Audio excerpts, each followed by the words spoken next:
Good day, Mambalode. I'm Ilumabaya Clarsby from PSIT NS380. So the content for C11 or Content 11 is the content media, document, publishing, and management platform. So let's first start with the artificial intelligence, AI, and machine learning. So, yung focus nito is mag-empower siya ng human creators para mag-foster ng personalized experiences. So, sa AI and ML is hindi para mag-replace ng human content creators. So, commonly, kasi si AI tsaka yung mga AI is sinasabi na mare-replace na daw yung humans in the next generations pa. Pero, ang sinasabi dito is they rather augment their capabilities para mag-streamline ng workflows. So, si platforms are nagle-leverage dun sa mga technologies in various ways. So, for automated content generation, yung AI is pwede siya mag-assist ng task like pag-generate ng product descriptions, yung pagsa-summarize ng news articles, ang pagka-create ng caption para sa images, para mabigyan yung mga human creators ng focus din sa strategic content development and editing. So, parang guide lang sila or binibigyan ka lang nila ng key points para sundan mo. So, next is the content personalization. So, yung platform sa to is pwede silang makapag-analyze ng users data, yung preference, tsaka yung mga makapag-recommend ng relevant content, yung personalized learning experiences, tsaka pagde-deliver ng target marketing messages para magkaroon ng deeper user engagement. Next is the enhanced content search and discovery. So, si AI is nakakaintindi siya or the AI can understand user queries and surface relevant content para sa iba't ibang repositories or malawak na repositories. So, ini-improve niya yung information, accessibility, and discovery. So, this is the examples of images of AI, the ML, and the deep learning. Machine learning and deep learning. So, tatlo sila. Pero, next is the headless CMS and API driven architecture. So, yung focus ito is pag-unlock ng content flexibility para dun sa seamless integration ng headless CMS. So, ano siya para sa content management system from front and presentation layer. So next is the content raised across diverse platform and devices. So the content is created dun sa headless CMS para makapag-deliver dun sa mga APIs to any authorized application, yung website or devices. So regardless dun sa technology stack. So, ine-enable niya yung seamless integration dun sa mobile apps, yung smart TV, yung digital signage, and other emerging platforms. So, another one is the front-end development freedom. So, yung mga developers is hindi nila no longer constrained sa limitations ng CMS built-in templates. So, pwede silang makapili ng front-end technology para makapag-build ng user's interface, para makapag-tailored ng user experience sa optimal performance. So, another is scalability for future proofing. So, yung mga headless architecture is nag-offer ng greater flexibility at scalability sa content na kailangan i-evolve. So, yung mga new platforms and technologies ay pwede nang ma-integrate kahit hindi na natin kailangan ng changes dun sa core content management system. So, these are the images examples. So, like this is the use case diagram or the traditional CMS, yung headless CMS, benefits ng CMS. So, this is just an example of the code, yung mga front-end templates na pwede natin magamit.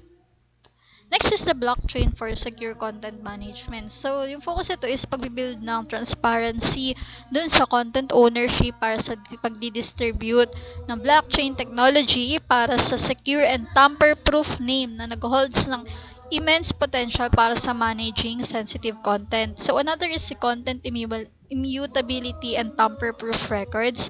So, kapag na-record na yung information doon sa blockchain, is magiging immutable na siya, hindi mo na siya ma-alter. So, this ensures the authenticity and integrity of the content. So, another is the enhanced access control and ownership tracking. So, si blockchain, nagagamit siya para mag-define ng clear access controls para sa pagtatrack ng ownership ng content through its life cycle. So, meron tayong makakapag-develop tayo ng trust and accountability din sa collaborative content creation environments.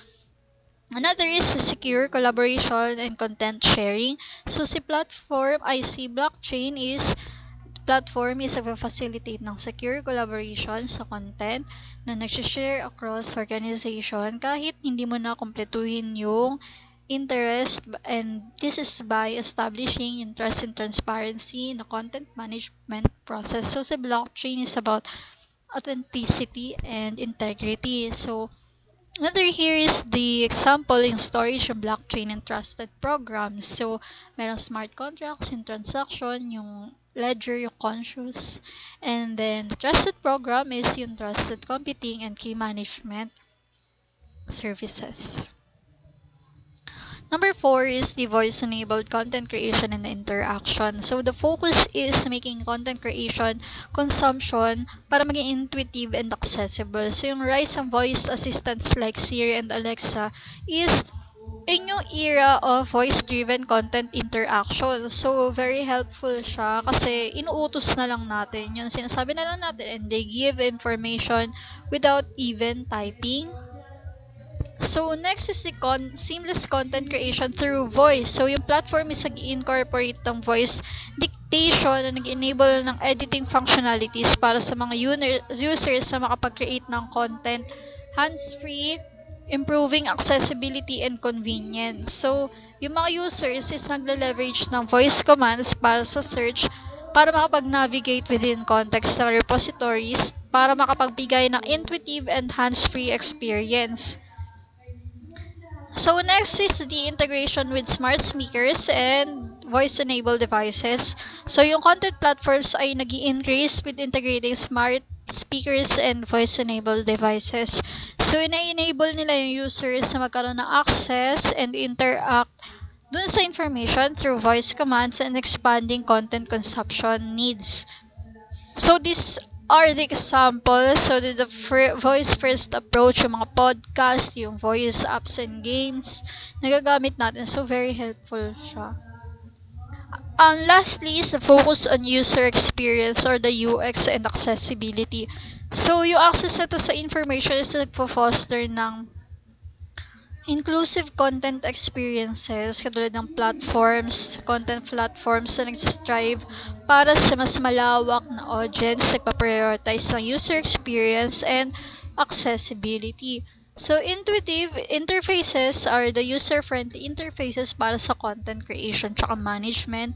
Yung consumption niya is importante para makapag-ensure ng smooth and efficient user experience. So, platforms are incorporating features like screen readers and keyboard navigation, tsaka yung alternative text descriptions para sa images, makapag-cater tayo ng users kung saan meron sila mga disabilities, so promoting inclusivity and ensuring everyone has equal access to information. So very important to para makapag-help ng kapwa natin kasi technology po is hindi lang para sa mga normal people. So, this is made to also help those people. So, meron siyang responsive design. So, yung content is kailangan makapag-adapt ng seamless different screen size and devices para makapag-ensure ng optimal viewing experiences dun sa desktop, sa tablets, and mobile phones. So, regardless dun sa user's device choice. So, this is very important.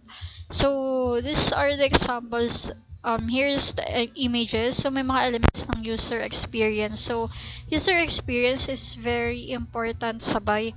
Talagang pinopromote siya kapag gagawa tayo or magde-develop tayo kasi we should always, aside from user interface, we should also consider yung experience, yung user experience ng tao. Kasi, ano yung ganda ng website, no? Kung hindi naman nila mapapakinabangan ng maayos.